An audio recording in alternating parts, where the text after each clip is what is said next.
ఓం నమో భగవతే వాసుదేవాయ.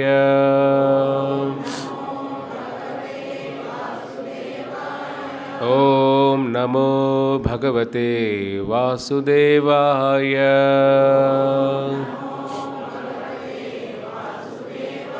ఓం నమో భగవతే వాసుదేవాయ.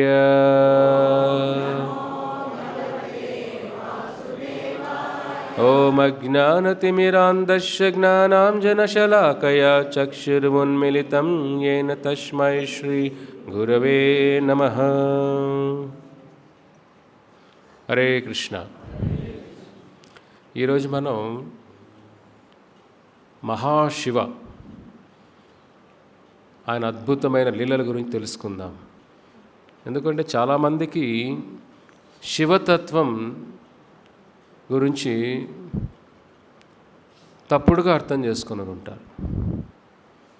కానీ శివతత్వం గురించి పరమశివుడే ఏమంటున్నాడు అది ముఖ్యం. మనకు ఒక తత్వం తెలుసుకోవాలంటే ఆ తత్వాన్ని ఎవరైతే దాన్ని ప్రారంభిస్తారో వాళ్ళే మనకు బాగా చెప్పగలుగుతారు.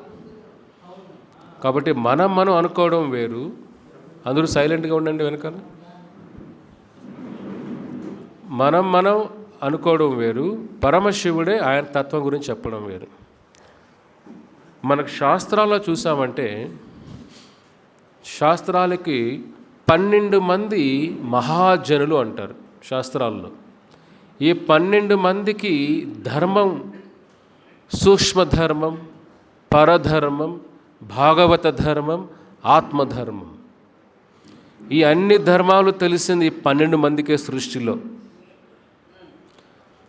ఆ 12 మందిలో పరమశివుడు ఒకరు.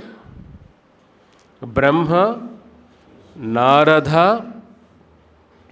చతుర్కుమార, సనక, సనాతన, సనంద, సనత కుమార 3. తర్వాత సుఖదేవ, ప్రహ్లాద, భీష్మ, బలి, జనక, శివ, యమధర్మరాజ్ ధర్మాన్ని ఆయనే, కపిలముని, లాస్ట్ ఎవరు? ఎన్నైనా ఇప్పటికి? ఇంకొకటి ఎవరు? ఇది మీకు హోంవర్క్. ఎప్పుడు హోంవర్క్ నేను ఇవ్వడమే కానీ ఎప్పుడు మీరు అసైన్మెంట్ రాసింది లేదు. 12 మంది మహాజనుల్లో 11 మంది పేర్లు విన్నారు మీరు. ఇంకొక 12 కనుక్కొని రండి. ఆ 12 మందిలో పరమశివుడు ఒక మహాజన. ధర్మం తెలిసింది 12 మందికి, సృష్టి ధర్మాలు తెలిసింది. అంతేకాకుండా ధర్మం అంటే ఏమిటి? ఒక్కొక్కరు ఒక అర్థం చెప్తుంటారు. ధర్మం అంటే ఆత్మధర్మం, పరధర్మం, భాగవత ధర్మం, వేద ధర్మం, ఈ అన్ని ధర్మాల గూడు పదార్థాలు అంటే దాని అర్థాలు యథాతథంగా తెలిసింది వీళ్ళు 12 మందికే. కాబట్టి భక్తి మనం నేర్చుకోవాలంటే ఈ 12 మంది దగ్గర నేర్చుకోవచ్చు మనం. కాబట్టి దాంట్లో పరమశివుడికి ఉన్నతమైన స్థానం ఉంది. 12 మంది మహాజనుల్లో ఆయన ఒక్కరు. కాబట్టి ఆ పరమశివుడే ఆ ధర్మ ప్రచారం కోసమే శంకరాచార్యులాగా వస్తారు. అది కూడా తెలుసుకుందాం మనం. ఆ పరమశివుడే కృష్ణుడి క్షేత్రాలన్నీ కాపాడేది పరమశివుడే. క్షేత్రపాలుడు అంటాం ఆయన్ని మనం.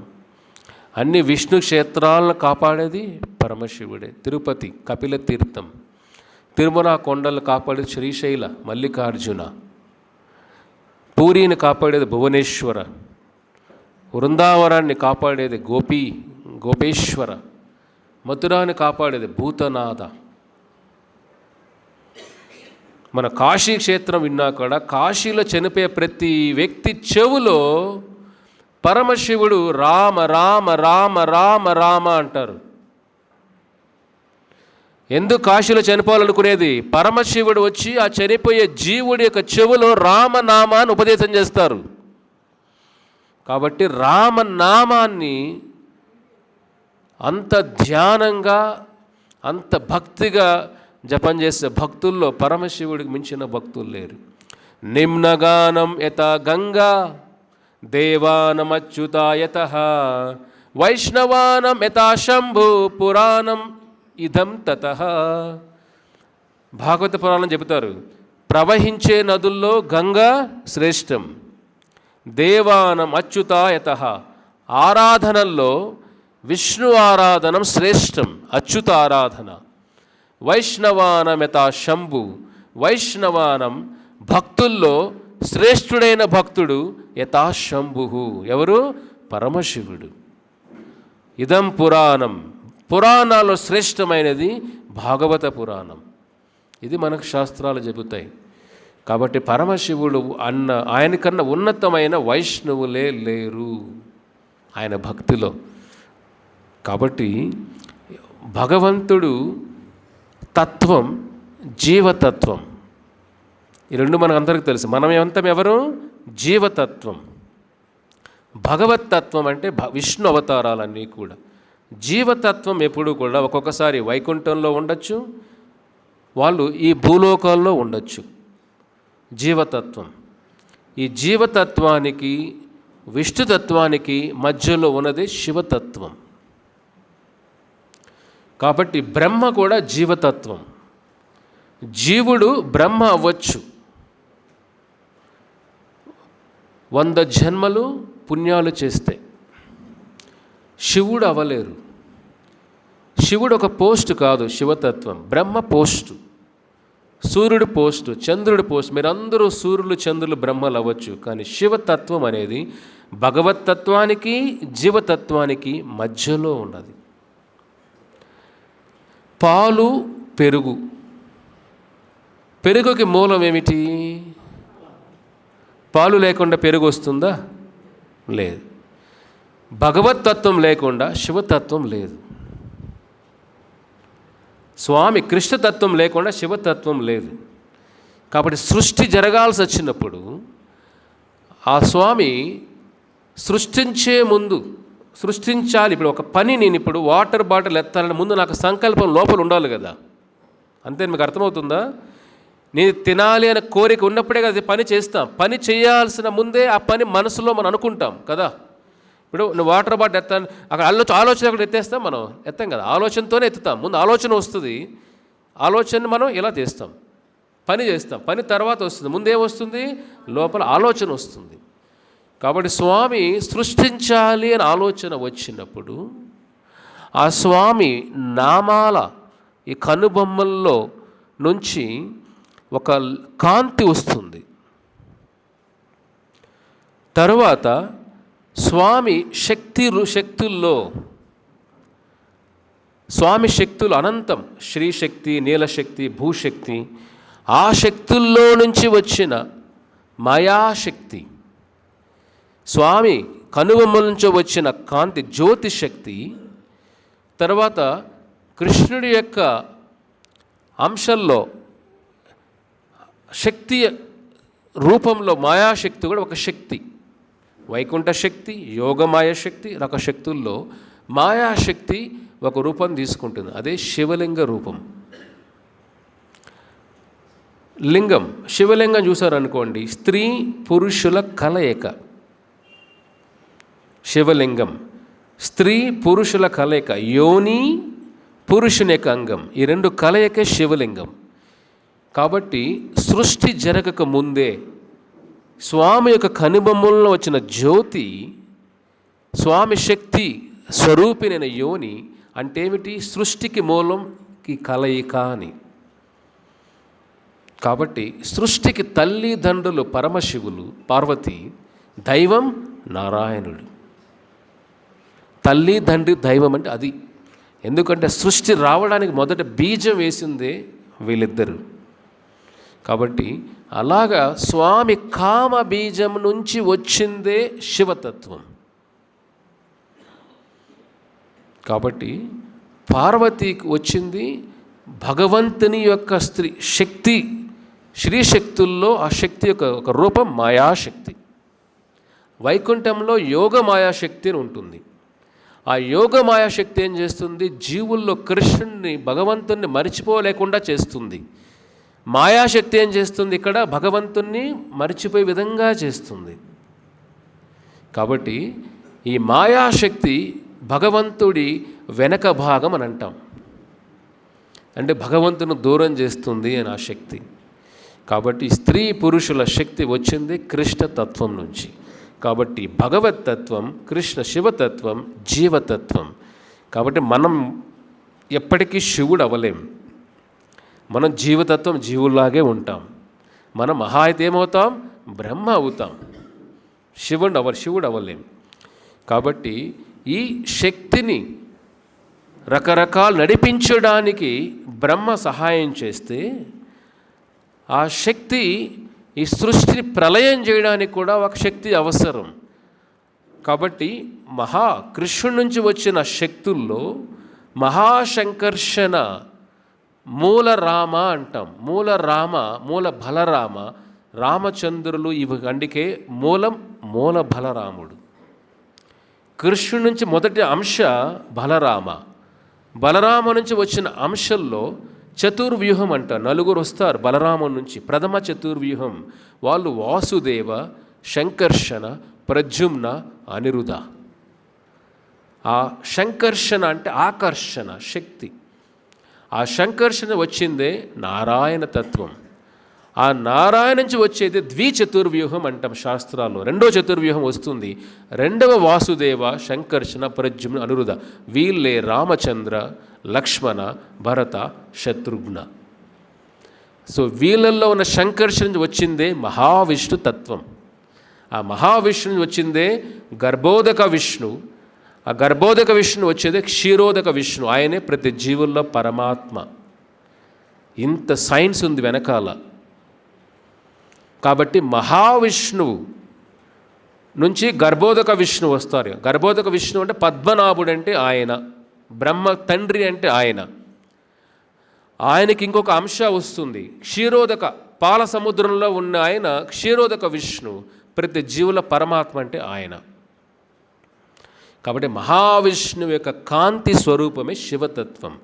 అదే వైకుంఠంలో సదాశివతత్వం అంటాం దాన్ని. సదాశివు నుంచి వచ్చింది శివతత్వం. సదాశివుని అంశలు శివుడు. కాబట్టి ఇక మనం ఉన్న ఈ విశ్వంలో పంచముఖ శివుడు. మనం ఉన్న విషయం ఎంతమంది? ఒక శివుడే. ఆయన పంచముఖాలు ఉంటాయి ఈ విశ్వంలో. అదే అనంతకోటి విశ్వాలు ఉన్నాయి ఇక్కడ. మహావిష్ణు సృష్టి, ఆయన గాలి పీల్చి వదిలేస్తుంటే అనంతకోటి విశ్వాలు వస్తూ ఉంటాయి. ఆయన గాలి వదిలితేనే ఆ అనంతకోటి విశ్వాల్లో అనంతకోటి శివులు, అనంతకోటి బ్రహ్మలు ఉంటారు. కాబట్టి మనము ఉన్న ఈ విశ్వంలో పంచముఖ శివుడు, చతుర్ముఖ బ్రహ్మ. 4 ముఖాలున్న బ్రహ్మ, 5 ముఖాలున్న శివుడు ఉంటారు. అలాంటి వేరే విశ్వాల్లో 10 తలల శివుడు ఉన్నారు, 1000 తలల శివులు ఉన్నారు, లేదా 1,00,000 తల శివులు కూడా ఉన్నారు. మన ఊహకు అతీతం విశ్వం అంతా, విశ్వాలన్నీ కూడా. కాబట్టి పంచముఖ శివ మనం ఉన్న విశ్వం అంతా కూడా. కాబట్టి ఇక్కడ ఈ పంచముఖ శివ ఆయన పనేమిటి? ఆయన గుణ అవతారాలు. భగవంతుడి యొక్క అవతారాల్లో గుణ అవతారం అంటాం. సత్వగుణం, రజోగుణం, తమోగుణం. మనకందరికీ తెలుసు. ఒక ట్రైన్లో first class, second class, third class. First class ఎంత ఉంటుంది? ఫస్ట్ క్లాస్ బాగుంటుంది కదా, నీట్గా మనకు ప్రైవసీ అంతా ఉంటుంది, ఎవరు డిస్టర్బెన్స్ లేకుండా. సెకండ్ క్లాస్లో మన పైన ఒకరు ఉంటారు, అంతేనా? థర్డ్ క్లాస్లో కింద ఒకరు ఉంటారు కూడా, అంతేనా? 3 ఉంటారు పైన కింద. ఫస్ట్ క్లాస్లో మీరే పక్కన, మీరు రూమ్ లాక్ చేసుకొని ఏమైనా చేయొచ్చు, మీరు మాట్లాడుకోవచ్చు, బుక్ చదువుకోవచ్చు, జపం చేసుకోవచ్చు, ప్రైవేట్ సీక్రెట్గా ఉండొచ్చు. కానీ కంఫర్ట్స్ ఉంటాయి కదా. సత్వగుణం అనేది ఫస్ట్ క్లాస్ లాగా. మంచి గుణాలు, మంచి నడవడిక, క్లీన్గా ఉండడము, క్లీన్గా మాట్లాడడము, ఇవన్నీ కూడా మన వాచ, మన మాట్లాడే విధానం, నడవడిక, ఇవన్నీ కూడా సత్వగుణం అంటే క్లీన్గా ఉంటాయి. స్వార్థం లేకుండా కరుణ, దయ, క్షమ, ఈ గుణాలు ఉంటాయి. ఫర్గివ్నెస్, కైండ్నెస్, కంపాషన్, ఈ గుణాలు ఉంటాయి సత్వగుణంలో. రజోగుణం అంటే ఏమిటి? సెకండ్ క్లాస్ కంపార్ట్మెంట్, కొద్దిగా రచ్చ ఉంటుంది అక్కడ, అంతేనా? రచ్చ అంటే ఏమిటి? స్వార్థం, ఇదే ఇట్లా అరుపులు, కేకలు కొద్దిగా ఎక్కువ ఉంటాయి అక్కడ. రజోగుణం ఏమిటి? డబ్బులు, ఇది ఇది ఇది ఇది పొద్దున్నుంచినప్పటి నుంచి అందరూ పరిగెత్తూ ఉంటారు, అది రజోగుణం, అది సెకండ్ క్లాస్. థర్డ్ క్లాస్ మీకు చెప్పాలని అవసరం లే. థర్డ్ క్లాస్ అంటే ఇంకా వాళ్ళు ఇంకా మనం వదిలేయాలి. ఇంకా తమోగుణం అంటే ఇంక వాళ్ళు ఇంకంతే, అది జంతు జీవనం లాగా. ఇంకా అది ఎప్పుడు నిద్ర లేస్తాడో తెలియదు, సూర్యుడు వచ్చినా లేడు వాడు. ఇది తమోగుణ జీవన విధానం ఇది. కాబట్టి ఆ తమోగుణ జీవన విధానంలో వాళ్ళ జీవుల్ని సత్వగుణం తీసుకురావడానికి వచ్చిన గుణ అవతారమే శివతత్వం. సత్వగుణాన్ని మహావిష్ణువు నడిపిస్తాడు, రజోగుణాన్ని బ్రహ్మ నడిపిస్తాడు, తమోగుణాన్ని ఎవరు నడిపిస్తారు? శివుడు. అందుకే దెయ్యాలకి, భూతాలకి, అందరికీ వాటికి ఒక ఉన్నతమైన జీవితం కోసం కష్టపడే వ్యక్తి ఎవరయ్యా అంటే శివుడు. కాబట్టి చాలా చాలా ఈజీ పని కాదు ఇది. మీకు అందరూ క్లాస్ చెప్పచ్చు. భూతాలకి ఏం చెప్తాం మనం? చెప్పండి. మీరు నీట్గా నామం పెట్టుకొచ్చారు చెప్పచ్చు. భూతాలకు మనం ఏం చెప్తాం వాళ్ళకి? అది కూడా పరమశివుడు వాళ్ళకి ఒక ఆశ్రయం ఇస్తాడు ఆయన.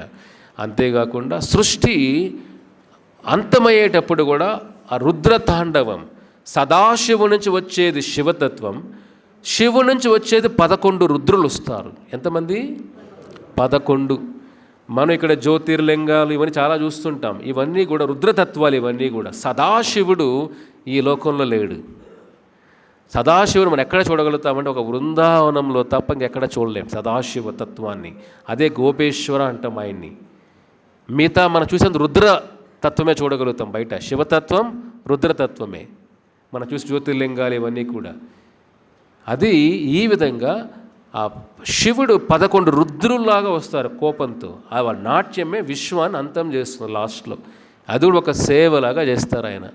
చాలా కష్టమైన సేవ కదా. ఇప్పుడు తాగేసిన వాడికి నువ్వు గీత చెప్పాలండి, ఎంత కష్టం చెప్పండి. మీరు జైల్లో వెళ్ళి వాళ్ళ పరివర్తన తీసుకోవాలంటే ఎంత కష్టం వాళ్ళని. ఆ పని, ఆ సేవ చేసేది ఎవరు? పరమశివుడు. అందుకే ఆయన అద్భుతంగా అంటారు ఒక మాట, నాకు చాలా ఇష్టమైంది ఆయన వాక్కుల్లో. పరమశివుడు ఒక్కొక్కసారి చూడండి, ఆయన భక్తిని మనం కొలవలేం. ఆయన ఏమంటాడో చూడండి పరమశివుడు. యః పరం రంహసః సాక్షాత్ త్రిగుణ జీవ సంజ్ఞిత భగవంతం వాసుదేవం ప్రపన్నః సా ప్రియో హి మే స్వధర్మనిష్టా శతజన్మపి పుమాన్ విరించితం ఏతి తతః పరం హి మాం అవ్యకృతం భాగవత అత వైష్ణవం పదం యథాధం విభూదః కలాచ్యయే. అద్భుతంగా అంటాడు ఈయన. శతజన్మ 100 జన్మలు కష్టపడితే బ్రహ్మ అవుతారు, ఇంకా కష్టపడితే నా భక్తులు అవుతారు, శివభక్తులు అవుతారు. పరమశివుడు చెప్తున్నాడు ఇక్కడ. స్వధర్మనిష్ట, స్వధర్మ మన చేయాల్సిన ధర్మల నిష్టగా శతజన్మభిహి పుమాన్. శతజన్మ అంటే ఏమిటి? 100. స్వధర్మనిష్టాన్ మనం చేయాల్సిన ధర్మాలు శతజన్మ 100 జన్మలుగా నిష్టగా చేస్తే పుమాన్ చేసిన జీవుడు ఏమవుతాడు? విరించితం. విరించ అంటే ఎవరు? బ్రహ్మ అవుతాడు. 100 జన్మలు స్వధర్మ నిష్టగా చేస్తే బ్రహ్మ అవుతాడు. మళ్ళీ ఏమంటున్నాడు ఇక్కడ? తతః పరం హి మాం. దానిపైన ఇంకా ధర్మాలు చేస్తే పరం హి మాం నా భక్తులు అవుతారు. దానికన్నా ఉన్నతంగా వెళితే ఏమవుతారు వాళ్ళు? చూడండి. అవ్యాకృతం భాగవతో అత వైష్ణవం. దానికన్నా ఉన్నతంగా వెళితే వైష్ణవులు అవుతారు. అర్థమవుతుందా మీకు? 100 జన్మలు నిష్టగా ఉంటే బ్రహ్మ అవుతారు. ఆ బ్రహ్మ కన్నా ఇంకా పుణ్యాలు చేస్తే శివభక్తులు నా భక్తులు అవుతారు. దానికన్నా ఇంకా పుణ్యం చేస్తే భాగవంతం హి వైష్ణవం. వాళ్ళు ఏమవుతారు? వైష్ణవులు అవుతారు అని పరమశివుడు చెప్పిన వాక్యులు ఇవన్నీ భాగవత పురాణంలో. ఆ వైష్ణవులు అంటే నాకు అని ఏమంటున్నాడు చూడండి. భగవంతం వాసుదేవం ప్రపన్నః సా ప్రియో హి మే. ప్రపన్నం ఆ వాసుదేవ్, భగవంతం వాసుదేవ్, వాసుదేవుని పూజించే వాళ్ళు ప్రపన్న ప్రపత్తి, ఆ పూజించే వాళ్ళు సా ప్రియో హి మే నాకు చాలా ప్రీతైన వాళ్ళు. చూడండి, పరమశివుడు ప్రీతైన వాళ్ళు ఎవరు? 100 జన్మలు తపస్సులు చేసే బ్రహ్మయి, ఇంకా తపస్సులు శివభక్తులయ్యి, ఇంకా తపస్సు చేసే వాసుదేవం భగవంతం ఏ వైష్ణవులు అవుతారు. ఆ వైష్ణవులు ప్రియోహిమే, వాళ్ళు నాకు చాలా ప్రీతైన వాళ్ళు. ఎందుకంటే నేను కూడా వైష్ణవానం యథాశంభు, ఆయన వైష్ణవుడే కాబట్టి ఆ వైష్ణవులు నాకు చాలా ప్రీతైన వాళ్ళు అంటారు. ఇంకో మాట అంటాడు, అద్భుతమైన మాట వినండి ఇది కూడా. అతత్త భాగవతాయోయం ప్రియాస్తా భగవాన్యత నమద్భాగవతానాం చ ప్రేయానన్యోస్తి కర్హిచిత్. ఓ ప్రచేతల, ఎవరైతే నా దగ్గరికి వచ్చి నా శివా నీ భక్తులమయ్యానంటారో, నా ఎక్కువ వినను వాళ్ళ గురించి, నా చూపు అక్కడికి వెళ్ళదు అని ఏమంటాడు చూడండి ఇక్కడ. ఎవరైతే వైష్ణవానం నేను పూజించే స్వామి భక్తులు వస్తారో, నేను వాళ్ళు అడగకుండానే వాళ్ళ జీవితంలోకి వస్తాను. అర్థమవుతుందా? ఇది ఎందుకు చెప్తున్నాడంటే, ఆయన ప్రచేతాస్ అని ఒక రాజు కొడుకులు వాళ్ళు తపస్సు కోసం వెళితే పరమశివులు ఉపదేశం చేస్తే, ఇదే రుద్రగీత అంటాం. ఏమంటాం దీన్ని? రుద్రగీత. పరమశివుడు చెప్పిన వాక్కులు ఇవి. ఇది భాగవత పురాణంలో టాప్ ఇవి. అంటే దేనికి మించిన సారాంశం శివతత్వం గురించి ఎక్కడ దొరకదు మనకు. అంత అద్భుతంగా చెప్తారు ఆయన. చూడండి, భక్తుల్లో శ్రేష్టం అంటే వాళ్ళే. నన్ను వచ్చి శివ నీ ప్రీతి నీకోసం అన్నీ చేస్తానన్న నా మనసు అక్కడికి వెళ్ళదు. ఎవరైతే వైష్ణవుడు అనుకొని వస్తారో, నీ అడగకుండానే వాళ్ళ దగ్గరికి వెళ్ళిపోతా, నాకు ప్రీతైన వాళ్ళు అంటారు. ఎందుకంటే ఆయన ఆరాధనలో ఉన్నారు. ఎలా ప్రీతి మీకు చెప్పుంటానేమో. చాలామంది ఏమంటారంటే, రామేశ్వరంలో రాములు వారు శివుని పూజించారు అని ఒక సంభాషణ నడుస్తూ ఉంటుంది. నడుస్తూ ఉంటే రాములు వారు సాక్షాత్ మీరు ఉన్నాక స్టోరీ అంతా విన్నాక ఇప్పుడంతా ఎక్కడెక్కడ ఏమున్నారో, ఆయన ఎవరు? వాసుదేవ అవతారం. వాసుదేవ సంకర్షణ ప్రజ్యుమ్న అనురుధ, వాళ్ళే రామ లక్ష్మణ భరత శత్రుఘ్న. అన్ని తత్వాలకు కూడా వాళ్ళు విష్ణుతత్వం వాళ్ళు. అలా అంటుంటే రాములు వారు దైవం పరమశివుడు అని అంటుంటే ఏమవుతుందంటే, ఆ సంభాషణ నడుస్తున్న శివలింగం పగిలిపోతుంది. పగిలిపోయి పరమశివుడు ప్రత్యక్షమై ఆ సంభాషణ అద్భుతంగా ఉంటుంది. అక్కడ అంటారు, రామ ఈశ్వర అంటే రాములు వారికి ఈశ్వరుడు కాదయ్యా, నా ఈశ్వరుడు రామ. ఆయనకి ఈశ్వరుడు నేను కాదు, నా ఈశ్వరుడు ఆయన. అందుకే నేను ఆయన నామాన్ని ఎప్పుడూ కూడా జపం చేస్తూ ఉంటా. ఆ రాముని యొక్క అంశే హనుమాన్, ఆంజనేయ స్వామి. అందుకే రామనామాన్ని ఎప్పుడు రామ రామ రామ రామ. ఆ రాముడు హనుమంతుడు ఎవరి అంశ? వాయు రుద్ర శివ అంశ హనుమంతుడు. కాబట్టి రెండు కలిసి హనుమంతుడు అవుతారు. కాబట్టి అట్లా పరమశివుడు ఆ కోరికను తీర్చుకుంటా రామనామం జపం చేయడానికి. ఇది పార్వతీదేవి అడుగుతుంది, ఏమిటండి మీరు రాములు వారు ఇంత జపం చేస్తూ ఉంటారే, కానీ రాములు వారు ఏంటండి అడవుల్లో ఏడుస్తున్నారే సీతాదేవి కోసం అని అడుగుతుంది. ఆయన నిజంగా దైవం అయితే ఆయన ఎందుకు ఏడవాలండి? మీరు అనుకోవచ్చు, పార్వతీది కూడా తెలీదా? ఆవిడ మనవల్ని అడుగుతూ మనం ఇక్కడే ఉంటాం కదా కలియుగంలో. మన కోసం ప్రశ్న వేసేది ఎప్పుడు గుర్తుపెట్టుకోండి. ఎవరైనా తెలివైన ఒక ప్రశ్న వేసి వాడికి తెలివి లేనట్టు కాదు, వాడికి ఆన్సర్ తెలియనట్టు కాదు. ఒకసారి సమాజం కోసం ప్రశ్నలు వేస్తారు. అర్జునుడు కొన్ని ప్రశ్నలు వేస్తారు భగవద్గీతలో. అర్జునుడు తెలియదు కృష్ణతత్వం గురించి. ప్రశ్నలు మన కోసం. పరీక్షితుడు భాగవతుడు ఎన్నో ప్రశ్నలు వేస్తాడు సుఖదేవ గోస్వామికి. ఆ ప్రశ్నలు ఎవరి కోసం? మన కోసం. ఇక్కడ పార్వతి ప్రశ్న వేస్తుంది ఎవరి కోసం? మన కోసం. ఏమిటండి మీరు రామ రామ రామ రామ అని ఎప్పుడు రామనామాన్ని బంధించేస్తుంటారే హృదయంలో. రాములు వారు ఈ విధంగా సీతాదేవి గురించి ఏడుస్తున్నారే, ఏమిటిది నేను ఆలోచించలేకపోతున్నా. లేదు రాములు వారు నా దైవం, నా కుల దైవం రామ, నా మనస్సు రామ, నా హృదయం రామ, అంతా రామే అంటాడు పరమశివుడు. అది వినకుండా పార్వతీదేవి వెళ్తుంది. నిజమేనా మా ఆయన చెప్పింది? ఆడ మాయాదేవి కదా, టెస్ట్ చేద్దాంలే అనుకుంటుంది ఆవిడ. టెస్ట్ చేద్దామని రాములు వారి దగ్గరికి సీతాదేవిలాగా వెళ్తుంది పార్వతి. రాములు వారి దగ్గరికి వెళ్తుంటే రాములు ఇలా తిరుక్కుంటారు, మళ్ళీ ఆ పక్క వస్తుంది రాముల వారికి, రాములు ఈ పక్క తిరుగుతారు, మళ్ళీ ఈ పక్క వస్తుంది రాముల వారు ఆ పక్క తిరుగుతారు. రాముల వారు చూడరు. ఈవిడ రామా నేనే సీతాదేవి వచ్చానని దగ్గరికి నన్ను చూడట్లేదేమిటి అంటే, ఓ భగవతి, నువ్వు నారాయణి, నువ్వు వైష్ణవి, భగవతి కృష్ణ, నువ్వు నా భక్తురాలివి, నువ్వు సీతారూపం నుంచి వచ్చినా ఎలా నా మనసు అక్కడికి వెళ్తుంది? అందుకు అప్పుడు పార్వతి భగవంతుని పరీక్షించకూడదు ఎప్పుడు మనం. అప్పుడు ఆవిడ తెలుసుకొని అలా ప్రాధేయపడితే ఆ దండకారణ్యంలో ప్రతి చెట్టులో అణువులో సీతారాముల యొక్క దర్శనం దొరుకుతుంది పార్వతికి. ప్రతి అణువు చూస్తే మొత్తం సీతారామమయమే దండకారణ్యం అంతా. ఆ రూపాన్ని చూసి పార్వతికే మనసు చలించిపోతుంది. అంటే సీతారాములు లేని ప్రపంచం ఎక్కడి నుండి? అందాంతరస్థ పరమానుచయాంతరస్థం గోవిందమాది పురుషం తమహం భజామి.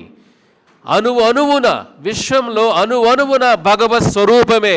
చూసే కళ్ళు కావాలి, ఆ కళ్ళల్లో ఉన్న ఒక ప్రేమ భక్తి నిండి ఉండాలి. ఆ ప్రేమ భక్తికి రాములు వారి కృప ద్వారా పార్వతికి దొరికితే అప్పుడు పార్వతి ఆ దండకారణ్యం అంతా సీతారామమయం అయిపోతుంది ఆవిడ కళ్ళకి. అంతవరకు ఆ సీత కనపడదు ఆవిడకి కూడా. ఎప్పుడైతే రాముల కృప దొరుకుతుందో మొత్తం సీతారామమయమే అని తెలిసి బాధపడి, రామా నన్ను క్షమించు తండ్రి. మళ్ళీ ఇక్కడ రాములు ఏడుస్తూ ఉంటారు. మళ్ళీ ఆవిడకి ఇంకా అర్థం కాదు, ఎక్కడ సీతారాములే కనపడుతూ ఉంటారు, ఆయన ఎందుకు ఏడుస్తున్నారు మరి? అర్థమవుతుందా? అది భగవంతుడికి లీల. అంటే భగవంతుడు ఒక భక్తుడి కోసం ఎలా గుక్క పెట్టుకొని ఏడుస్తాడో, ఒక తండ్రి తల్లి బిడ్డల కోసం ఎంత గుక్క పెట్టుకొని ఏడుస్తారో వాళ్ళ దూరం అయిపోతే, ఇక్కడ సీతాదేవి ఎవరు? ఒక జీవుడులాగా. ఒక జీవుడు మాయా ప్రపంచంలోకి వెళ్ళిపోతే ఆ జీవుడి కోసం భగవంతుడు తల్లడిల్లిపోతాడు. మళ్ళీ వీడు ఎప్పుడు నా దగ్గరికి వస్తాడో, ఎప్పుడు నాతో ఉంటాడో, ఎప్పుడు వీడికి మోక్షం వచ్చి నా వైకుంఠ లోకంలో ఉంటాడు. ఒక జీవుడి పైన ప్రేమ. రాములు వారు ఏడుస్తున్నారంటే భార్య కోసం ఏడవట్లేదు ఇక్కడ. ఒక జీవుడు భగవంతుడు దూరం అయితే ఆయన ఎంత ఆత్మఘోష ఉంటుందో, ఆ ఆత్మఘోష రామాయణం. ఇది చాలా వరకు వాల్మీకి రామాయణం అర్థం చేసుకుంటే మనకేం తెలుస్తుంది?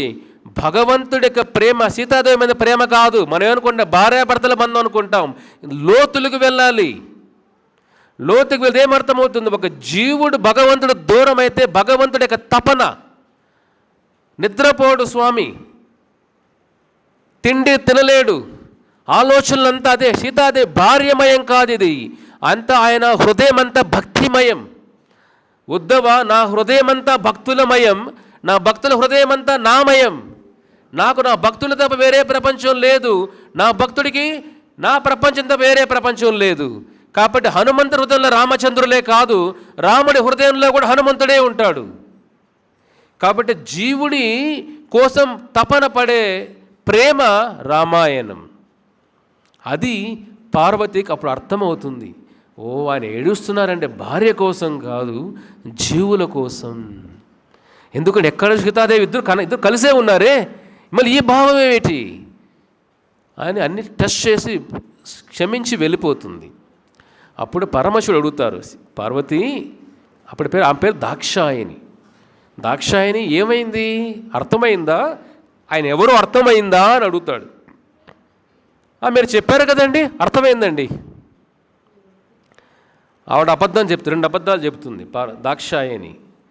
నేనే టెస్ట్ చేశానని చెప్పలా శివుడికి. నేనే టెస్ట్ చేశానండి, ఆయన భగవంతుడేనండి అని చెప్పలా. మీరు చెప్పారు కదండి, నమ్మేశా. కానీ అక్కడ అబద్ధం ఏమిటి? ఆవిడ వెళ్ళి టెస్ట్ చేసింది. రెండవ తప్పు ఏం చేసింది? సీతాదేవి రూపం తీసుకున్నది. అది రెండవ తప్పు. పరమశివుడు పార్వతికి గురుతత్వం, గురువులాగా. ఎప్పుడైతే మన గురువుల యొక్క మాట పక్కన పెడతామో ఈ 2 అపరాధాలకి పరమశివుడు గురువులా కాబట్టి ఆ గురువు మాటలు పక్కన పెట్టి ఆయన మాట చెప్పి నమ్మాలి కదా.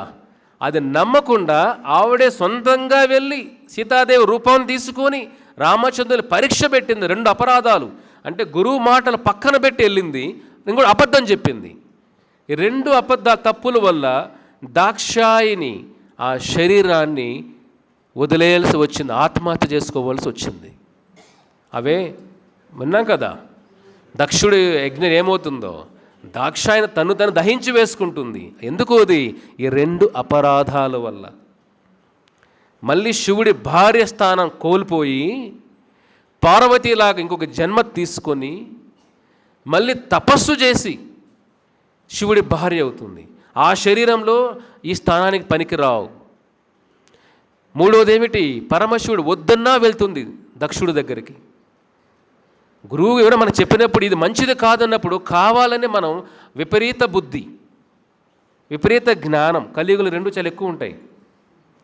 మనకు తెలిసిన అక్కడక్కడ నిమిడి జ్ఞానంతోనే మనం చాలా తెలుసు అనుకుంటాం. మనకి జ్ఞానం ముఖ్యం కాదు, ఆచరణ ముఖ్యం. గురువు జ్ఞానం లేకపోయినా, చదువు రాకపోయినా, భగవత్ యొక్క సాక్షాత్కార హృదయం నిండిపోయి ఉన్నవాడు చదువుతో ఏ సంబంధం? ఏ సంబంధం? సంబంధం లే. భక్తికి చదువుకు సంబంధమే లేదు. కాబట్టి ఈ విధంగా పార్వతీదేవి కూడా ఆ తప్పు చేసినందుకు దాక్షాయిని శరీరం వదిలేసి ఇంకొక జన్మలో హిమవతి పార్వతి అవుతుంది. చూడండి, ఇది పరమశివుడు ఎంత ప్రేమ అంటే స్వామికి. కృష్ణుడు ఎన్నో లీలలు చేసినప్పుడు మనకంతా తెలుసు, అమృతం చిలికేటప్పుడు మొదట వచ్చేది ఏమిటి? విషం. స్వామికి విషం తాగడం పెద్ద గొప్ప విషయమా? స్వామి తాగేయచ్చు కదా. అన్నీ ఎన్ని ఎత్తేసిన తర్వాత విషం తాగడం ఏముంది? ఆయనే చూడండి, ఆ క్షీర సముద్రంలో మనం వెన్న జలుగుతాం. మనం ఎలా జలుగుతాం వెన్న? కవ్వం ఉండాలి, కింద బేస్ ఉండాలి కదా. మందర పర్వతం కవ్వంలాగా. మందరా పర్వతం ఏమిటి? హిమాలయాలకు 100 రెట్లు ఉంటుంది అది మందరా పర్వతం. ఆ మందరా పర్వతం కవ్వంలాగా. చిలికేదానికి అప్పగిప్ప దారం ఉండాలి కదా. అదేమిటి? వాసుకి సైజు ఊహించుకోండి. అనకొండలకి వాళ్ళ తల్లి ఊహించుకోలేము, అంత సైజు వాసుకి. అంతమేనా? ఇంకా కింద బేస్ ఉండాలి కదా చిలికేదానికి. కింద బేస్ ఎవరు?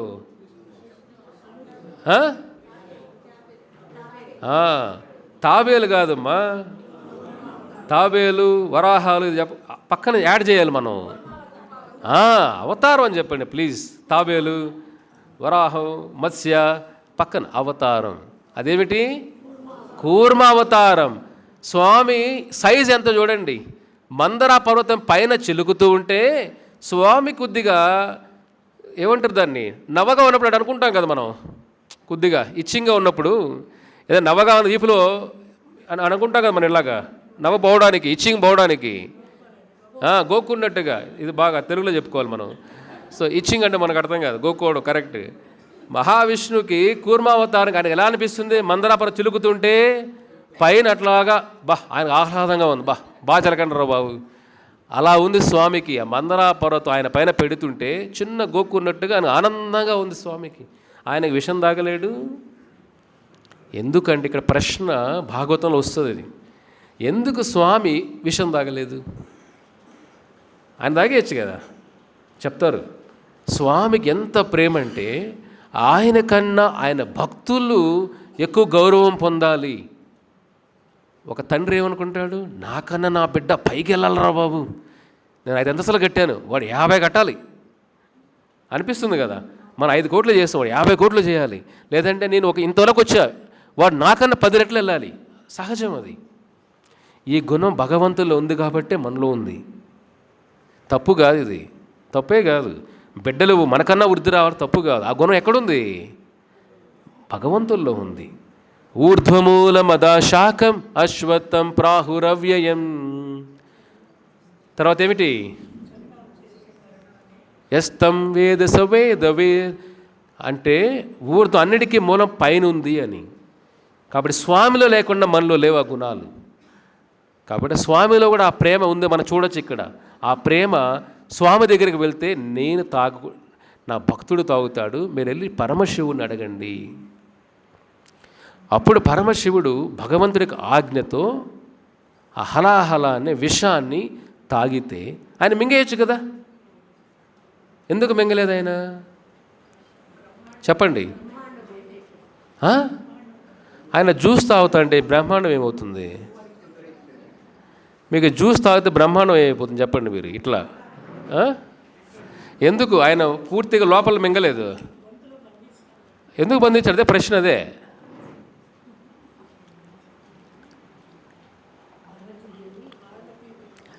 ఎందుకు స్వామి లోపల మింగలేదు? డైజెషన్ ప్రాబ్లం అవుతుందనే, అజీర్తి అవుతుందని ఎందుకు ఆయన మింగలేదు చెప్పండి?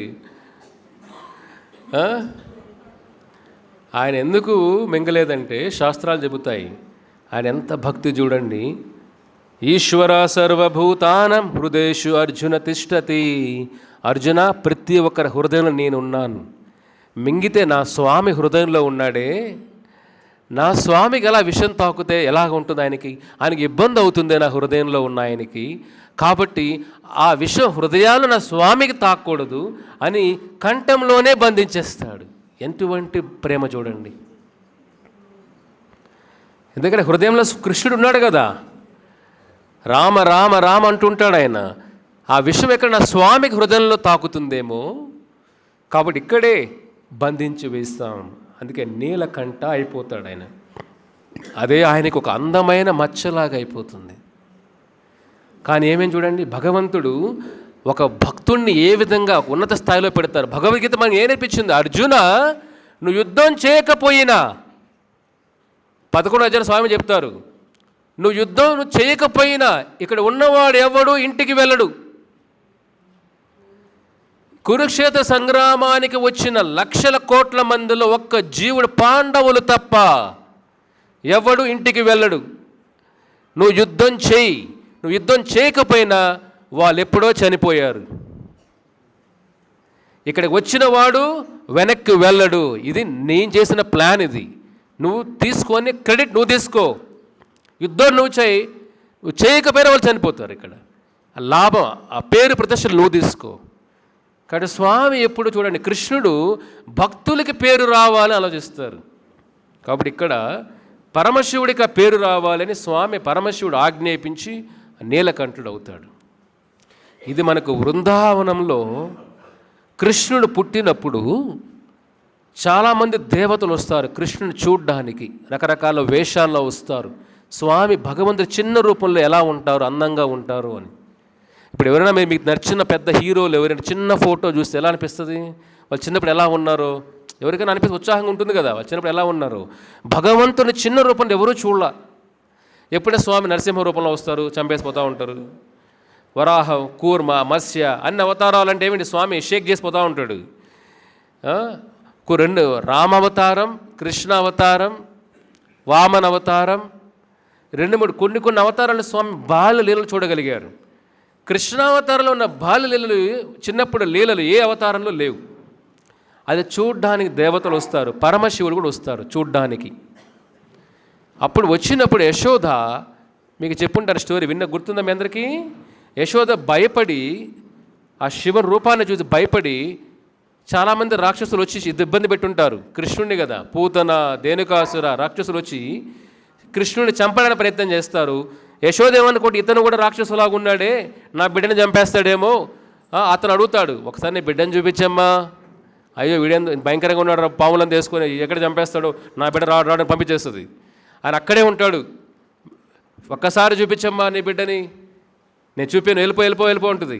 అక్కడే ఉంటాడు. నువ్వు చూపించని వెళ్ళను అంటాడు. ఆవిడ ఇంకా కోపగించుకొని ఇంకా అందరినీ గోపికలని పిలిచి కోపంగా వెళ్ళిపో ఇక్కడి నుంచి అంటే, బాధతో ఒక కన్నీళ్ళు, ఒక ఎమోషన్తో తలుచుకుంటూ, కృష్ణుని తలుచుకుంటూ ఎలాగలి బృందావనం ఊరి చివర కూర్చుంటాడు, తపస్సు చేస్తూ ఉంటాడు. ఇక్కడ లోపల కృష్ణ భగవానుడు చిన్న బాల్య రూపం. కృష్ణుడు అందాన్ని వర్ణించలేం. ఆయన బాల్యంలో అయినా 16 ఏళ్ళ వయసు అయినా భగవంతుడు ఎప్పుడు భగవంతుడే. మనలాగా బాల్యంలో మైండ్ డెవలప్ అవ్వదు, బాడీ పనులు చేయలేము కదా. స్వామికి అలా కాదు, ఆయన పూతనాన్ని ఊరకట అంటేనే అయిపోయింది పూతన. కాబట్టి భగవంతుడు ఎప్పుడు భగవంతుడే. లీల యశోద కోసం ఆయన చిన్న పిల్లవాడాడు, కానీ ఆయన దైవ గుణాలు శక్తిని మర్చిపోలా. భగవంతుడు ఎప్పుడు భగవంతుడు అవడమే ఉండదు ఇక్కడ. భగవంతుడు ఎప్పుడు భగవంతుడు, ఏ రూపంలో ఉన్నా ఆయన, చిన్న రూపం పెద్ద రూపమైన. ఇక్కడ ఏమవుతుంది, శివుడు వచ్చాడే, నా భక్తుడు వచ్చాడే, దర్శనం లేకుండా పోయిందే, ఆయన లోపల ఆయన బాధపడుతూ ఉంటే కృష్ణుడు నా భక్తుని చూడాలి, నా కోసం వెళ్ళిపోయాడే, నా భక్తుని చూడాలి, ఏం చేయాలి, ఏడడం మొదలు పెడతాడు గట్టిగా.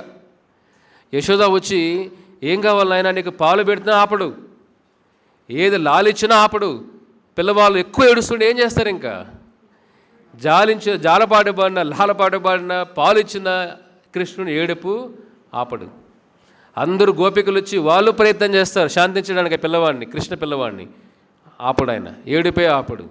అందరికి అర్థం కాదు, ఎలా యశోద తలడిల్లిపోతుంది, ఆ బిడ్డ ఏడుస్తున్నాడే అని తలడిల్లిపోతూ ఉంటే, అప్పుడు కొంతమంది చెబుతారు, ఎప్పుడో ఒక సాధువు అనుకుంటే ఆయన నువ్వు అవమానించావు యశోద, అందుకే కృష్ణుడు ఇట్లా అవమానం వల్ల అపరాధమేమో, అందుకే కృష్ణుడు ఇలా ఏడుస్తున్నాడు, కాబట్టి టైం బాగాలేదు, మళ్ళీ ఆ సాధువుని పట్టుకొని రా అంటారు. అప్పుడు యశోద అంత అపరాధం చేశానేమో అని వెళ్ళి శివుణ్ణి మళ్ళీ ఒకసారి రండి మా ఇంటికి, మా అబ్బాయిని చూపిస్తాను అంటుంది. ఆయన ఇదే అవకాశం దొరికింది అని యశోద ఇంటికి వస్తారు, గోకులంలోకి. వచ్చిన తర్వాత యశోద కృష్ణుని ఇలా తీసుకొని వస్తే, ఆ కృష్ణుడి యొక్క దివ్య రూపాన్ని, కృష్ణుడి రూపాన్ని ఎలాగంటే స్వామిని చూస్తేనే మనకి ఏడుపు వచ్చేస్తుంది. ఆ ఆనందానికి తన్మయత్వం అంటాం దాన్ని భక్తిలో. ఆ తన్మయత్వానికి ఏమవుతుంది, పరమశివుడు రూపాన్ని చూస్తేనే ఏడుస్తూ ఉంటాడు. ఆ చిన్న పాదాలు స్వామివి ఎలా తీసుకొని అలా పైన పెట్టుకుంటాడు. కృష్ణుడు శివుడి మెల్ల ఉన్న పాముతో అలా ఇలా ఆడుతుంటాడు. చూడండి, స్వామి అనంతశయనుడు ఆయన కదా. రంగనాథ స్వామి, పద్మనాభ స్వామి అనంతశేష శయనుడు పడుకొని ఉంటాడు ఆయన.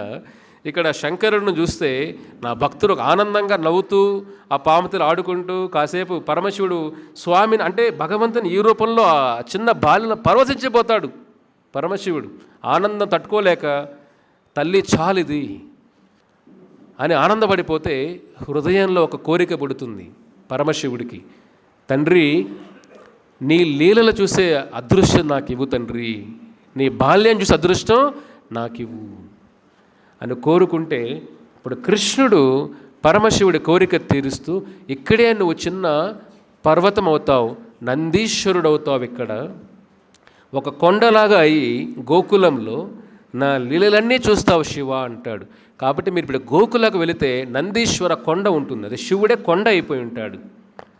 ఇక్కడ బ్రహ్మ కూడా నీ లీలలు చూడాలి కృష్ణ అని అంటే, బ్రహ్మ కూడా ఒక కొండ అయిపోయి, ఒక పక్క శివుడు కొండ అయి ఉంటాడు, ఒక బ్రహ్మ కొండ అయి ఉంటాడు. చూడండి, ఆ విధంగా స్వామి లీలలు చూడడానికి పరమశివుడు కొండ అయిపోయి, నందీశ్వరుడు కొండ అయిపోయి గోకులంలో ఉంటాడు. ఇప్పుడు వెళ్ళినా కూడా మీరు చూడవచ్చు. ఆ విధంగా భక్తుల మధ్య బంధం అది. కాబట్టి స్వామి కోసం విషం తాగారు, స్వామి కోసం ప్రళయం చేస్తున్నారు, స్వామి కోసం విభూతుల్లో కూడా, అంటే ఒక వైరాగ్య భావాన్ని చూపిస్తూ ఆధ్యాత్మిక మార్గాన్ని నడిపించే తత్వం శివతత్వం. కాబట్టి శివుని హృదయంలో ఒక భక్తుడు ఉన్నారు. ఒక భక్తుడు, పరమశివుడు భక్తుడు అంటే ఎప్పుడు ఆయన నామం ధ్యానం చేస్తూనే ఉంటాడు. అతని భక్తికి మెచ్చి పరమశివుడు దర్శనమిస్తాడు.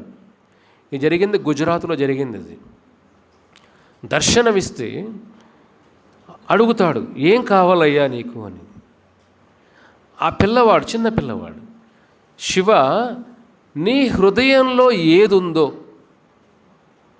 నీ హృదయంలో ఎవరిని ధ్యానం చేస్తావో, నీ హృదయంలో ఎవరిని పూజిస్తావో నాకు అది కావాలంటాడు. పరమశివుడు తప్పకుండా, అందుకే అశుతోష అంట ఆయన పేరు. ఇంకేమిటి? అశుతోషుడు, అంటే ఏదైనా తొందరగా ఇచ్చేస్తాడు. వైష్ణవుల గుణం అలా ఉండాలి. వైష్ణవుల కఠినత్వం ఉండకూడదు. ఒక భక్తులోకి వెళ్తే మన మాట కఠినంగా ఉండకూడదు, ప్రవర్తన కఠినంగా ఉండకూడదు. కఠినంగా ఉండాలి మన పైన. పొద్దున్న 4 గంటలకు బ్రహ్మ నిద్ర లేం కదా, అప్పుడు కొట్టుకోవాలి కఠినంగా. వేరే వాళ్ళ పైన కఠినంగా ఉండడం కాదు, మన పైన మనం కఠినంగా ఉండాలి. నిద్ర ఇంకా పోతున్నావు కదరా వరాహం, పైకి లే. మనం పొగుడుకోవాలి కదా, పొగుడుతలు అందరికీ ఇష్టం కదా. మనం తిట్టుకోవాలి, ఎందుకంటే అప్పుడే అహం తగ్గుతుంది. బయట అందరూ పొగిడేసి గాలి కొట్టి కొట్టి కొట్టి కొట్టి కొట్టి పైకి ఎగిరిపోతుంది. అట్లా ఎక్కడ వెళ్ళకూడదు, కింద ఉండాలి ఎప్పుడు కూడా. అందుకే అహంగా ఉండకూడదు ఎప్పుడు కూడా మనలో.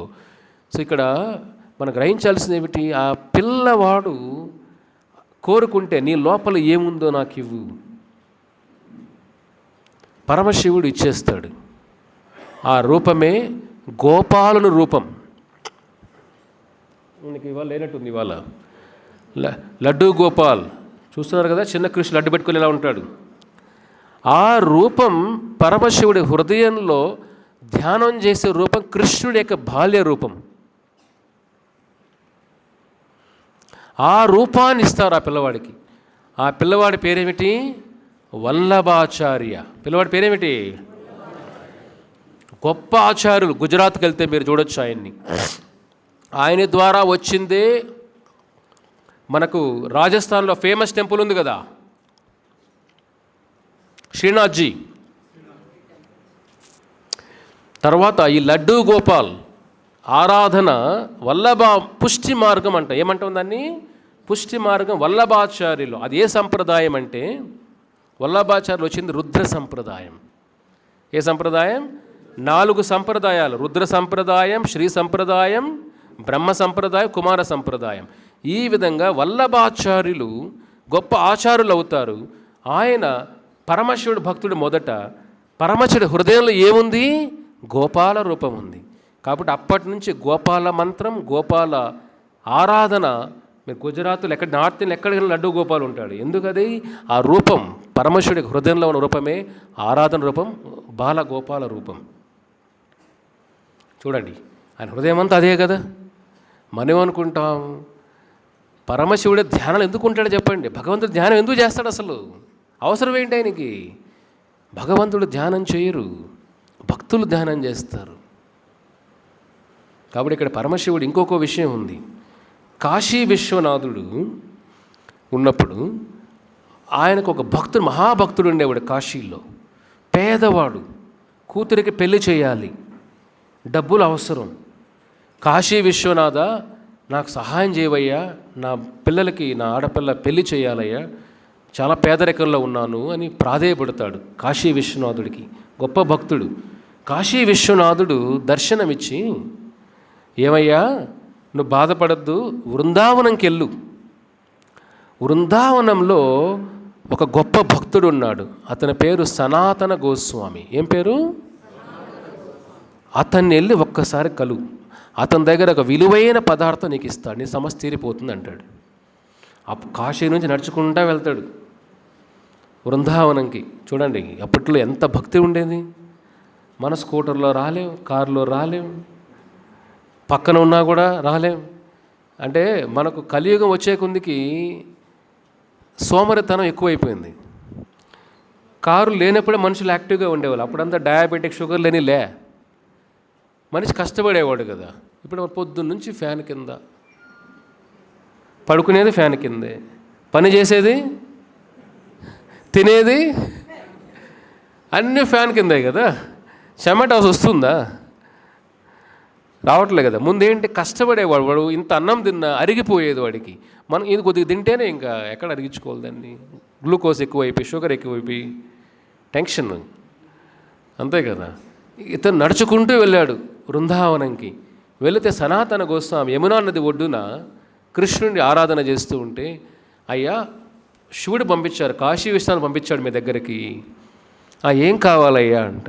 నా పేదరికంలో ఉన్నాను, నా కూతురికి పెళ్లి చేయాలి, నాకు ధన సహాయం కావాలి, మీ దగ్గర చాలా విలువైన వస్తువు ఉందంటే కదా అని అంటాడు.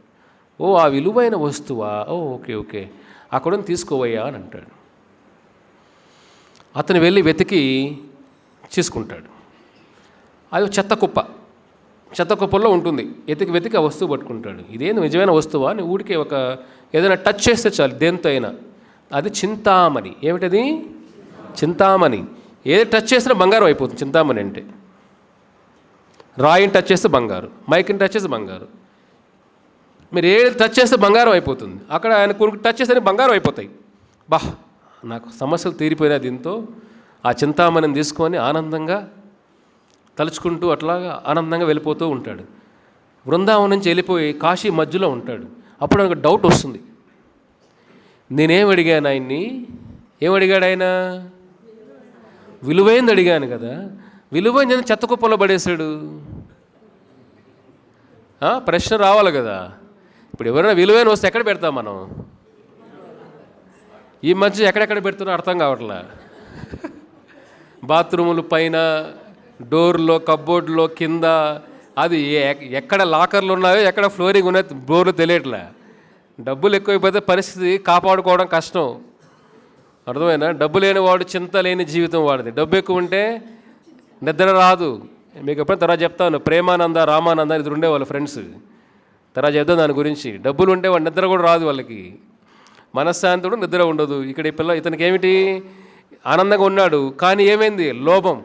అంటే దీనికన్నా విలువైనది ఏదో ఉంది, నాకు ఇవ్వాలి ఆయన. చింతామణి కన్నా విలువైనది ఏదో ఉన్నట్టు ఉంది అక్కడ, నాకు ఇదే ఇచ్చాడు ఆయన. కానీ చెత్త గొప్పలు ఎందుకు ఉంది ఇది? ఏదో ఆయన దాస్తున్నాడు మన దగ్గర. ఆయన మళ్ళీ వెనక్కి వస్తాడు నడుచుకుంటూ మళ్ళీ వెనక్కి వచ్చి, ఏమయ్యా సనాతన గోస్వామి గారు, విలువైన వస్తువు అడిగాను, మీరు చెత్త కుప్పల్లో పడేశారు ఏంటిది వస్తువుని? అంటే దీనికన్నా ఉన్నత మీ దగ్గర ఏదో ఉంది, నాకు ఇవ్వట్లా మీరు, అది నాకు అది కావాలి. నీకు అది కావాలా అంటాడు. అది ఇస్తే అన్ని కోరికలు పోతాయేమో నీకు అని అంటాడు. లేదు, నాకు అదే ఉన్నతమైంది అదే కదా, అదే కావాలి. పరమశివుడు ఏం చెప్పాడు? నాకు ఉన్నది మీ దగ్గర ఉందన్నాడు. మరి నాకు అదే ఇవ్వాలి, ఉన్నతమైంది అంటే. సరే, యమునా నదికి వెళ్ళి స్నానం చేస్తారా, నీకు ఇస్తాను అంటాడు. యమునా నదికి వెళ్ళి స్నానం చేసి వస్తాడు. సనాతన గోస్వామి దగ్గరికి రా, నీకు వస్తువు నీకు ఇస్తాను అని అంటాడు. అనంతకోటి బ్రహ్మాండాలు, అనంతకోటి చింతామణులు, అనంతకోటి దేవతలు, అనంతకోటి శక్తులకి మూలమే ఈ వస్తువు అని అతని చెవులో హరే కృష్ణ కృష్ణ కృష్ణ హరే హరే, హరే రామ రామ రామ హరే హరే. ఈ సృష్టిలో దీనికన్నా విలువైన వస్తువు లేదయ్యా అని మంత్రం చెబుతుంటే, హరే కృష్ణ రామ ఆ బీజ మంత్రాలు పడుతూ ఉంటే చెవులో తెలియకుండా కన్నీళ్ళు వచ్చేస్తూ ఉంటాయి అతనికి. మనం రోజు జపం చేస్తాం, కన్నీళ్ళు ఎందుకు రావు? మన హృదయం అపవిత్రంగానే ఉంది, కామక్రోధాలతో నిండిపోయి ఉంది, కాబట్టి ఆ భావన రావట్లా. ఇతనికి హృదయం కోరికలతో నిండి ఉన్నా, కానీ గొప్ప ఆచారుల ద్వారా ఒక శబ్దం మనలో పడితే ఏమవుతుంది? పరివర్తన వెంటనే వచ్చేస్తుంది. ఇక్కడ సనాతన గోస్వామి హరే కృష్ణ మంత్రం వింటుంటే అతను ఏడుస్తూ ఉంటాడు మంత్రానికి. అక్కడే నాకు అర్థమైపోయింది, జీవిత తత్వం నాకు అర్థమైందండి, విలువైన వస్తువు ఇదే. అప్పుడు సనాతన గోస్వామి అంటాడు, బాధపడద్దు, నీ కూతురు పెళ్ళి అయిపోతుంది, అక్కడ భగవంతుడిని చూసుకుంటాడు, అన్ని ఏర్పాట్లు ఆయన చేస్తున్నాడు, అక్కడ నువ్వు చింతపడద్దు, నువ్వు విలువైన వస్తువు తెలుసుకున్నావు, దీన్ని వదిలిపెట్టద్దు. అప్పటి నుంచి ఆ బ్రాహ్మణుడు స్వామి నామం జపం చేస్తూ గొప్ప వైష్ణవుడయ్యి వైకుంఠం చేరుకుంటాడు. కాబట్టి మనం పరమశివుడి దగ్గరికి వెళ్ళి, శివ నాకు విలువైన వస్తువు ఇవ్వయ్యా అని కోరుకుంటే ఏమిస్తాడు ఆయన? కృష్ణ భక్తిని ఇస్తాడు, కృష్ణ నామాన్ని ఇస్తాడు. మన శివుడి దగ్గర శివ నాకు ఇది కావాలనేది ఇస్తాడు ఆయన. కానీ నీ దగ్గర విలువైనది ఉంది, అది నాకు ఇవ్వు శివ అని అడగాలి. నీ హృదయంలో ఉంది, అది నాకు ఇవ్వు అని అడగాలి. కానీ మనం ఏం అడగాలో తెలియట్లేదు మనకు, మన సమస్య అది. కాబట్టి శివుని దగ్గర ఏం అడగాలి? నాకు ఆ కృష్ణ రామభక్తిని ఇవ్వయ్యా, నీలో ఉన్న ఆ భక్తిని నాకు ఇవ్వు. ఆయన అంటే చెప్తాడు ఇక్కడ, నా భక్తు నన్ను వచ్చి నన్ను పొగిడే దానికంటే కృష్ణ భక్తులు నాకు ప్రీతి, ఎందుకంటే నేను కూడా ఆ మార్గంలో ఉన్నాను కాబట్టి అంటాడు. ఇది మనం గ్రహించాల్సింది. అంటే ఒక విలువైన వస్తువు సృష్టిలో ఏది అంటే ఇదే. అందుకే ఆయన అంటాడు ఇక్కడ, పార్వతికి అంటాడు, మాయావాదం అసశాస్త్రం ప్రచ్ఛన్నం బౌద్ధముచ్యతే మాయేవ విహితం దేవి కలో బ్రాహ్మణ మూర్తినా. కలో బ్రాహ్మణమూర్తిన. దేవి పార్వతి, కలియుగంలో నేను ఒక బ్రాహ్మణులాగా వస్తా, వచ్చి సన్యాసం తీసుకుంటాను ధర్మ ప్రచారం కోసం. ఎవరది?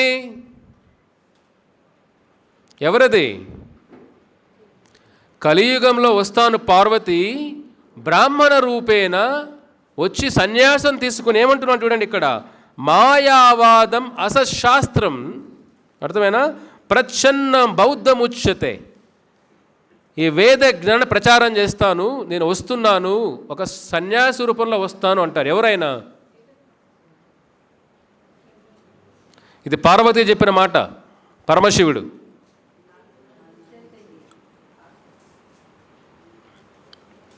ఎవరిది?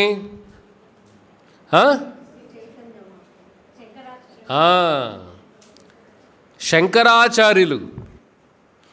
ఆయన ఎవరు? శివుని అవతారం. ఆయన ఏమంటున్నాడు ఇక్కడ, బ్రాహ్మణమూర్తిన, కలో బ్రాహ్మణమూర్తిన, కలియుగంలో పార్వతి నేను ఒక సన్యాసిలాగా వచ్చి ధర్మ ప్రచారం చేస్తాను, ఎందుకంటే నా స్వామి ఆజ్ఞ. కాబట్టి ఇటువంటి భక్తుడు సృష్టిలో లేడు. కాబట్టి ఆయన్ని స్మరించుకుంటూ, ఆయన లీలలు స్మరించుకుంటూ మనం భక్తులు ఇంకా ముందుకు వెళ్ళాలి. కాబట్టి ఇది పరమశివుడు భక్తుల కోసం చేసే సేవలు. గోపేశ్వర బృందావనంలో కృష్ణుడు రాసలీల చేస్తుంటే దానంతా కాపాడాలి. ఆ రాసలు ఎవరు రాకుండా ఒక సెక్యూరిటీ గార్డ్ లాగా ఉంటారు. కానీ పురుషుడి దేహం ఉండకూడదు. అక్కడ పరమశివుడు దేహం ఉండకూడదు అంటే పరమశివుడు గోపీలాగా మారిపోతాడు. బృందావనానికి వెళ్తే పరమశివుణ్ణి స్త్రీ రూపంలో చూడొచ్చు మనం అక్కడ. ఆయన పేరేమిటి? గోపేశ్వర. ఏం పేరు? గోపీలాగా మారిపోతాడు కృష్ణుడు సేవ చేయడం కోసం. చూడండి. కాబట్టి అటువంటి అద్భుతమైన భక్తుడు సృష్టిలోనే లేడు. ఒక అవతారంగా ఉండి ధర్మ ప్రచారం కోసం శంకరాచార్యులాగా వచ్చి భగవంతుడి సేవ కోసం విషం తాగి ఆయన శక్తి స్వరూపిణి పార్వతీదేవి పక్కన ఉన్న వైరాగ్యంతో ఉంటూ, ఎటువంటి దివ్యశక్తులు ఉన్నా విభూతి పోసుకొని ఉంటూ, మనసు ఎప్పుడు లగ్నం, మనశ్శేల లగ్నం, మనసు ఎప్పుడు కూడా స్వామి నామం తప్ప వేదే మనసులో ఏ కల్మషం లేకుండా ఉంటూ, భాగవత నామం, భాగవత కథ తప్ప చెవులు ఏ విధంగా ఉపయోగించకుండా ఉంటూ, సృష్టికి ప్రళయంలో సేవ చేస్తూ, ఇన్ని సేవలు చేస్తూ ఎప్పుడు ఒక దాసుడులాగా ఉండిపోయే తత్వం శివతత్వం. కాబట్టి అటువంటి గొప్ప శక్తి, అటువంటి అంటే మీకు చెప్పాను కదా, జీవుల్లా కాదు ఆయన. అనంతకోటి విశ్వాల్లో, అనంతకోటి శివ రూపాల్లో స్వామికి సేవ చేస్తూ ఉన్నాడు పార్వతీదేవితో కలిసి. కాబట్టి సృష్టికి శివలింగం తల్లిదండ్రుల కలయిక, దైవం నారాయణ. ఇది పరమశివుడు మనకు ఈ అన్ని రుద్రగీతలో మనకు చెప్పేదంతా కూడా ఏమిటి? ఇదే. అదే అంటున్నాడు ఇక్కడ. లాస్ట్ ముగిచేద్దాం దీంతో. దర్శనం నో దిదృక్షూణం దేహి భాగవత అర్చితం రూపం ప్రియతమం స్వానం సర్వేంద్రియా గుణాంజనం అంటాడు. నాకు ఎప్పుడు భగవంతుని ఒక స్వామి దర్శనం దొరుకుతుందో నా కళ్ళు ఎదురు చూస్తూ ఉన్నానే. చూడండి, ఆ వాసుదేవుడు దర్శనం నాకు ఎప్పుడు దొరుకుతుందో. నారదుడు పొగుడుతాడు, నీకన్నా గొప్ప భక్తులు లేడయ్యా, నువ్వు ఇన్ని సేవలు చేస్తున్నావు కదయ్యా. ఒకసారి మన ప్రోగ్రాంలు అంటాం, చాలా సేవ చేస్తున్నారు మీరండి అని. అవునా అండి? చాలా లోపల ఉప్పొంగిపోకూడదు. పరమశివుడు ఏమంటాడు? నారదుడు పొగుడుతుంటే, నా దగ్గర ఏముంది నారద, నన్ను స్వామి పక్కన పెట్టేశాడు, నాకు ఇచ్చిన సేవలన్నీ ఏమిటి? ఎవరు చేయలేనివి సేవలు నాకు ఇచ్చాడు స్వామి. నువ్వు ఎప్పుడు స్వామితో మంచిగా పొగుడుతూ నామం కీర్తన, నీ పని బాగుంది, నా దగ్గర ఏముంది నారద అంటాడు. కానీ పరమశివుడు చేసిన లీలలన్నీ కష్టమైన సేవలు. అవి క్లాసులు చెప్పడం ఈజీ, కష్టపడడం కష్టం భగవంతుడి కోసం. యూట్యూబ్లో పెట్టేసి రోజు దంచేయచ్చు పొద్దున్నుంచి భగవద్గీత. ఆయన కోసం కష్టపడాలి కదా, ఆయన కోసం ఒళ్ళు వంచాలి కదా, ఆయన కోసం మనం అలవాట్లు మానుకోవాలి కదా, ఆయన కోసం బంధాలు వదలాలి కదా, ఆయన కోసం కొన్ని దూరం అవ్వాలి కదా. అది కష్టం కదా. అదిగా నిజమైన భక్తి అంటే. అలాంటి వాళ్ళ మంచి సాంగత్యం మనం ఉండాలి కదా.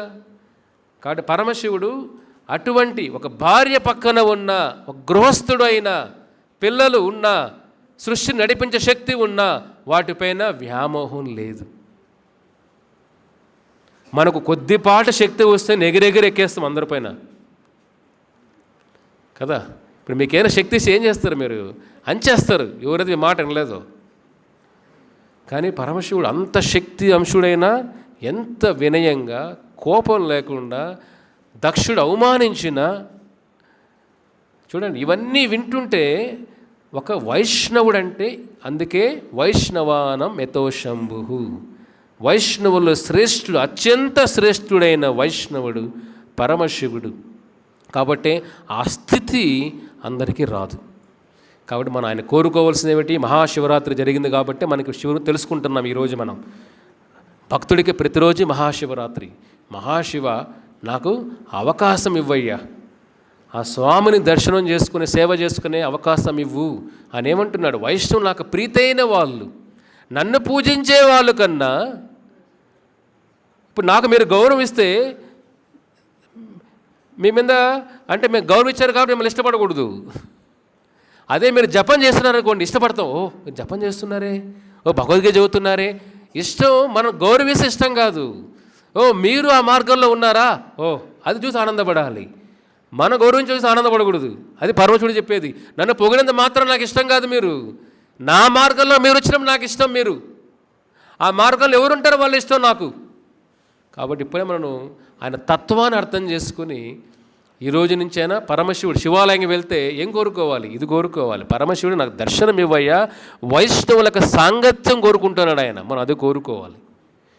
అది పరమశివుడు ఎదురు చూస్తున్నాడు, మోక్షం ఇవ్వడానికి, మనకు వైకుంఠం ఇవ్వడానికి. మనం అది కోరుకోవాలి ఆయన తప్ప వేరేవన్నీ ఆ బ్రాహ్మణుల్లాగా చింతామణి కోరుకోకూడదు. అర్థమైందా? సో దీంతో ముగిచ్చేద్దాం. మహాశివరాత్రికి జై. వైష్ణవానం అనంత శ్రేష్ఠ శివకి జై. అనంతగడ వైష్ణవ వృందకి జై. శీల ప్రభుపాదకి జై. హరే కృష్ణ. సో ఇప్పుడు జపం మొదలు పెడదాం. నమో విష్ణుపాదాయ కృష్ణ ప్రేష్టాయ భూతలే శ్రీమతే భక్తి వేదాంత స్వామిన్నితి నామినే నమస్తే సారస్వతే దేవే గౌరవాణి ప్రచారిణే నిర్విశేష శూన్యవాది పాశ్చాత్యదేశతారిణే జయ శ్రీ కృష్ణ చైతన్య ప్రభు నిత్యానంద శ్రీ అద్వైత గదాధర శ్రీవాసాది గౌరభక్త వృంద. ఈ 10 నిమిషాలు ఎలాగైతే పరమశివుడు ఆయన హృదయంలో కృష్ణుణ్ణి బంధించి వేస్తాడు ఆయన నామంతో. కాబట్టి ఎన్ని అవమానాలు జరిగినా, బయట ప్రపంచం మనల్ని తొక్కేయాలని ప్రయత్నం చేసినా, మన హృదయం కృష్ణమయం రామమయం అయి ఉంటే, మన హృదయం అంతా ఆయన నామం, ఇదే ఒక మందులాగా, మనం ఒక మెడిసిన్ లాగా దీన్ని తీసుకున్నామంటే, మనం కూడా ఆ పరమశివుడు ఏ స్థితికైతే వచ్చాడో, సమాధి స్థితి అంటే ఎటువంటి భోగాలకి పొంగిపోకుండా, సుఖాలకి పొంగిపోకుండా, కష్టాలకి కృంగిపోకుండా, సుఖ దుఃఖాలకు అతీతంగా, జీవితంలో బంధాలు ఉన్నా లేనట్టే, సుఖాలు ఉన్నా లేనట్టే జీవితం ఒక పరిపూర్ణమయం చేసుకునే ఒక అవకాశం మనకు దొరుకుతుంది. కాబట్టి ఈ 10 నిమిషాలు ఈ మీ ఆస్తి అంటే కృష్ణ రామనామమే. అన్ని మంత్రాలు మోక్షం ఇవ్వవు. మోక్షం ఇచ్చే ఒకే మంత్రం రామనామం, విష్ణునామం, నారాయణ నామం, కృష్ణనామం. కాబట్టి ఆ నామం జపం చేసే 10 నిమిషాలు మీరు మైండ్ అక్కడిక్కడ వెళ్ళినా ఇక్కడికి మళ్ళీ వెనక్కి తీసుకోరండి. జపం మాల పైన చేయాలి. ఎందుకంటే మన ఇంద్రియాలు కూడా శుద్ధి అవ్వాలి. ఇంద్రియ శుద్ధి అవుతుంది మనం పట్టుకుంటే. కాబట్టి మన పంచేంద్రియాలు, జ్ఞానేంద్రియాలు, కర్మేంద్రియాలు అన్నీ శుద్ధి అవుతాయి, అన్నీ క్లీన్గా అయిపోతాయి. మైండ్ క్లీన్ అయిపోతుంది, హార్ట్ క్లీన్ అయిపోతుంది. ఎలాగైతే మనం కొన్నిసార్లు ఆయుర్వేద ప్రకారం బాడీలో ఉన్న డీటాక్సిఫికేషన్ అంటారు, ఇవన్నీ కూడా మలినాలన్నీ పోతూ ఉంటాయి, మంచివే. కాబట్టి మనలో ఉన్న మలినాలు పోవాలంటే ఒకే ఒక మార్గం కృష్ణ రామ తారక మంత్రం. కాబట్టి ప్రతిరోజు మీరు ఒక మాల జపం చేయండి, 10 నిమిషాలు మీకోసం కేటాయించండి, మీ జీవితం సార్థకమవుతుంది. మీరు ఎన్ని మంత్రాలు, పూజలు, వ్రతాలు ఎన్ని చేసినా కర్మను తప్పించలేరు. తర్వాత ఇంకొక జన్మ ఎక్కడికి వెళ్ళాలో తప్పించలేరు, యమలోకాల నుంచి తప్పించలేరు. కాబట్టి అవన్నీ నుంచి బయటపడాలంటే మనం భక్తి మార్గంలో ఈజీ అయిన మార్గం అంటే హరినామం. కాబట్టి దీన్ని మీరు జాగ్రత్తగా జపం చేయండి. మొదలు పెడదాం అందరం కలిసి. కొత్త వాళ్ళు ఎవరైనా ఉన్నా కూడా మంత్రం వినండి. హరే కృష్ణ కృష్ణ కృష్ణ హరే హరే, హరే రామ రామ రామ హరే హరే అని చెప్పి నెక్స్ట్ పూసకు వెళ్ళాలి. ప్రతి పూస పైన పూర్తి మంత్రం చెప్పి నెక్స్ట్ పూసకు వెళ్ళాలి. ఓకేనా? మొదలు పెడదాం.